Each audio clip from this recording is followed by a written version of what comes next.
There is a quotation from Voltaire, popular among painters, sculptors, and surgeons, that the perfect is the enemy of the good.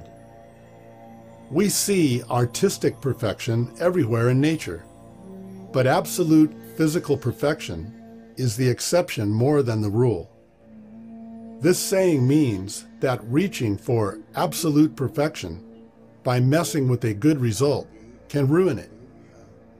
If everything were perfect and satisfactory, nothing would disappoint us.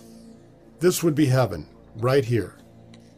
There would be no need for us to look for enlightenment, to search for divinity.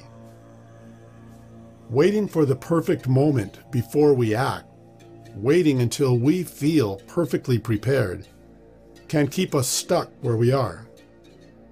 It is more important to strive for improvement than to wait for perfection. Disciples of Yeshua were sent out to proclaim the spiritual realm and to heal the sick before the Spirit had been bestowed upon them, before they felt fully prepared. Their message of the kingdom was a saving message, one that saved the proclaimers as well as those that heard it, and it still does. To be a disciple means to be willing to be gathered and then sent, trained for and sent out on a mission. Some would-be disciples never seem to get beyond hearing. They are like farmers who never plant because they are waiting for perfect weather. They come to church for a meal, not a mission. The time will never be just right, but time will run out. Lao Tzu pointed out that even the longest journey begins under your feet, where you are now. Napoleon Hill advises to start where you're standing.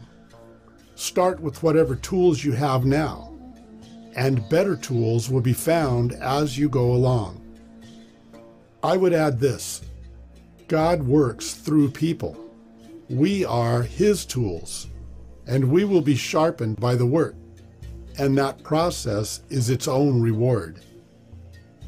We read in the Bhagavad Gita, "It is better to live your own destiny imperfectly than to live in imitation of someone else's life with perfection."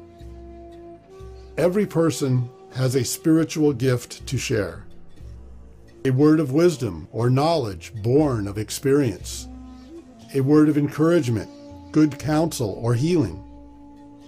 It is a lie of our adversary that we are not experienced enough, good enough, or too discouraged ourselves to offer healing. It is a lie that our gifts are not needed, that they are not yet perfected, or that we ourselves are in such need of repair that we cannot help others.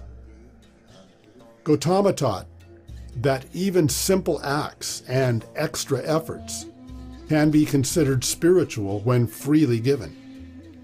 It is the act of sharing that helps others, not the perfection of the gift. If you have to, give it away broken, and see what someone with nothing can make out of it.